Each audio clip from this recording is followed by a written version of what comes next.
So I want to briefly talk about the four types of conic sections. And usually I would do this introduction in the classroom, but because we're starting this virtually, I'm just going to quick give you an overview. And then when we come back to the classroom, I will show you the manipulatives that I have. So we're going to be first looking at circles. And so the reason it's called a conic section is because these are all ways that you can slice a cone. And I think you all know what a three-dimensional cone looks like. So when you are going to look at a circle, you are going to slice the cone parallel to the base. So if I, slice the cone and held you the cross section would be a perfect circle. And the next one that we're going to look at is ellipses. So to form an ellipse, what you're going to do to your cone is you're going to cut it at a diagonal,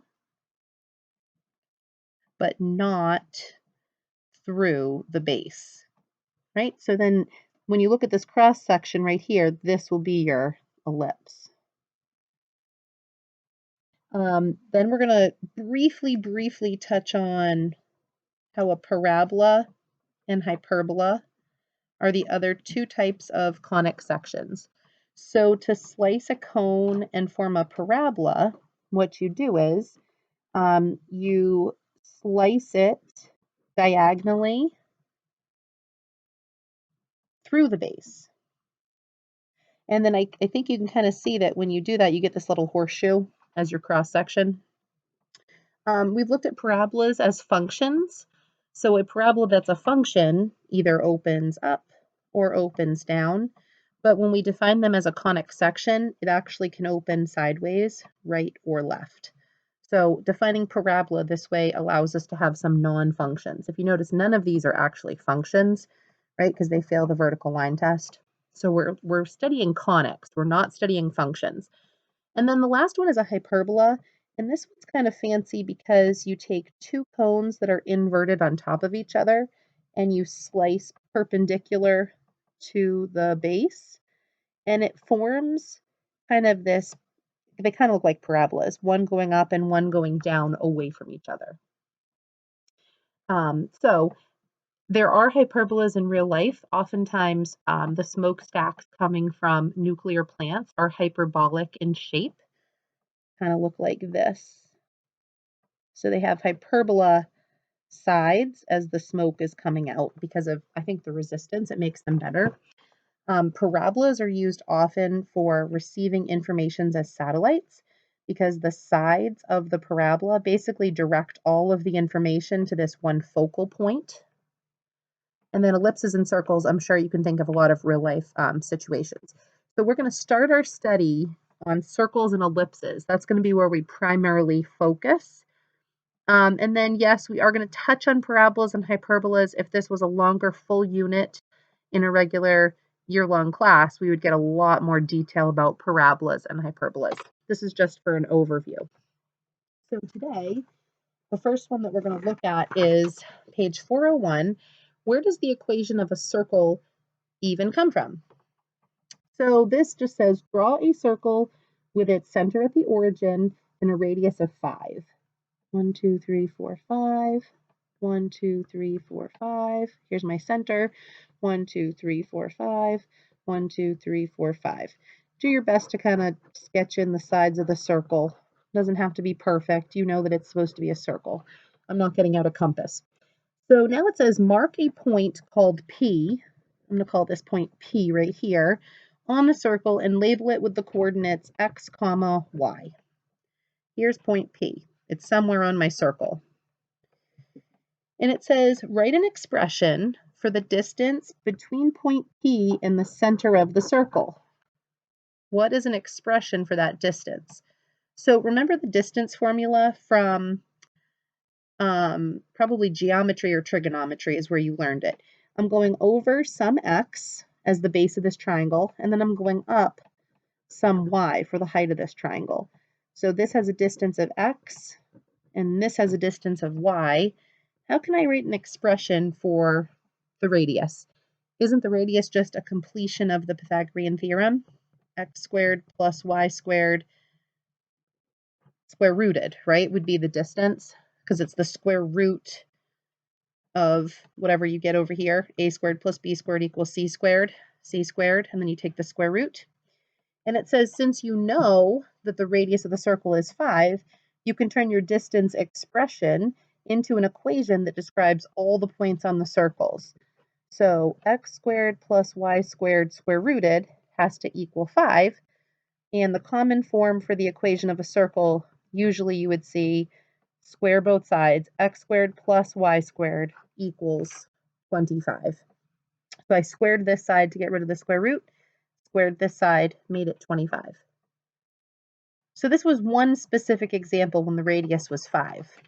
On the back page, now it says, let's draw the circle this time with a center at 3, 5, and this time the radius is going to be 4 units. So 1, 2, 3, 1, 2, 3, 4, 5. There's my center. It has a radius of 4. 1, 2, 3, 4. 1, 2, 3, 4. 1, 2, 3, 4. 1, 2, 3, 4. There's my circle. It has a radius of 4 units. Again, label a point with the coordinates x, y. All right, so here is P at x, y. Write an expression for the distance between point P and the center of the circle again.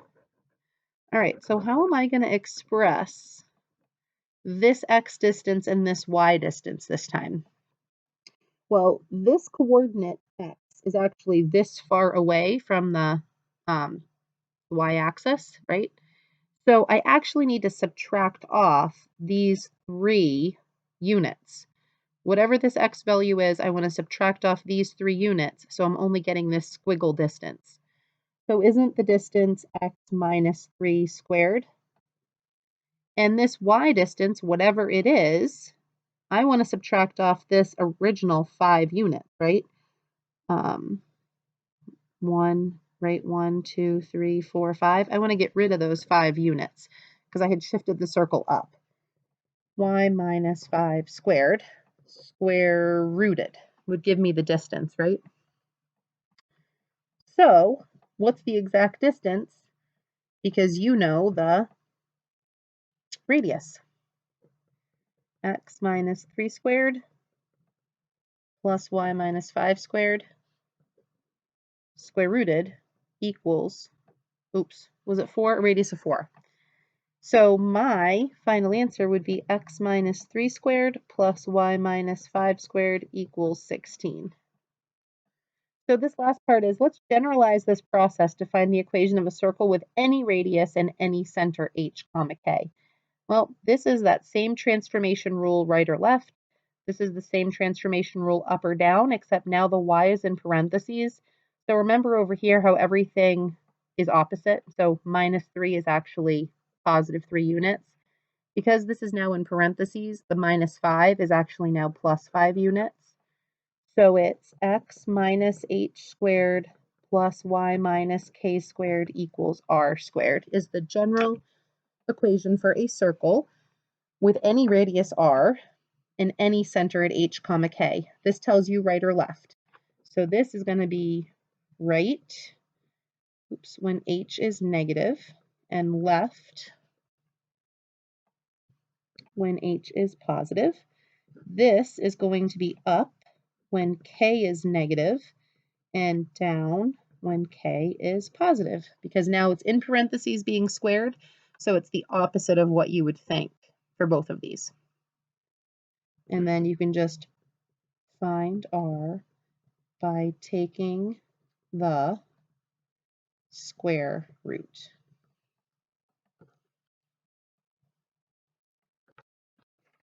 All right, so this last page that we're going to talk about today, what if we start out in, this is called general form, or we want to put it into Conics standard form. So we can't read right now what we want to read, the h, k, and r. So we are going to use completing the square to transform this equation. So here are the steps. I'm going to do a couple of these with you. Your first step is to just get x squared stuff by itself and the y squared and y stuff by itself. Any constant, you're going to move to the other side. So I'm going to add 8 to the other side. X squared is a perfect square in itself. Don't need to do anything there. Here I need to add a c value. So remember, you cut this value in half to complete the square. Maybe you've seen completing the square somewhere else this year or in Algebra 2. So I want to make this a perfect square trinomial. I'm going to cut this in half. So that'd be -1. -1 squared is +1. So I'm actually going to add 1 to both sides of the equation. That magically made this a perfect square trinomial, y minus 1 times y minus 1. See how those are equal? So this is really y minus 1 squared. So what I have is x squared plus y minus 1 squared equals 9. So I think you can see that that is the conics standard form. I'm not going to rewrite it. The center would be at 0, comma, +1, and the radius would be 3, because I take the square root of 9 to get 3. So my center is at 0, comma, 1. 1, 2, 3 in each direction.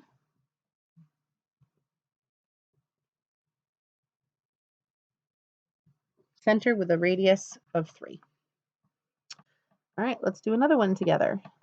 Group all your x stuff together. X squared plus 4x, y squared minus 8y, and subtract the 19 to the other side.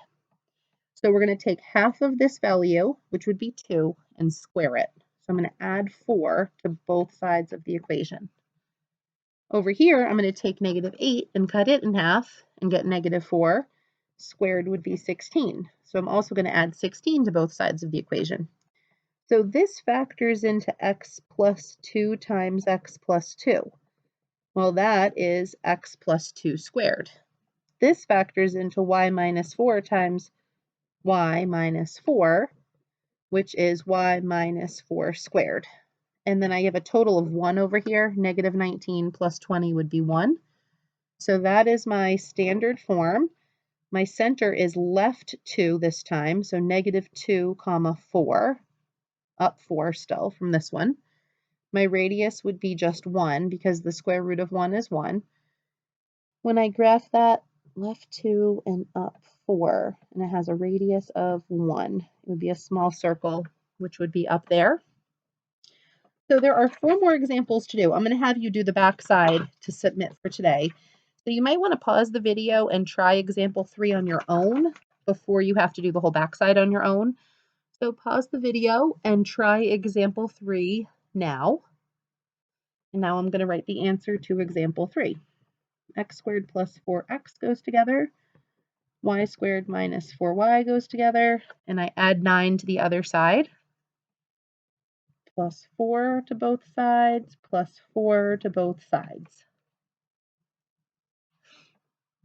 This is x plus 2 squared. Y minus 2 squared, and I would have a total of 17. So that's my standard form. My center is at -2, comma, +2. The radius is the square root of 17, so it's okay to not be a perfect square. What is the square root of 17? It's about, whoops, it is about 4.1 units. So my radius is about 4.1. So I'm going to go to -2, 2. 1, 2, 3, 4.1. 1, 2, 3, 4.1. 1, 2, 3, 4.1. 1, 2, 3, 4.1. So there's my circle with a radius of the square root of 17 and center at -2, 2. So now you are going to complete the back side of this paper and send me just a picture of the back side today.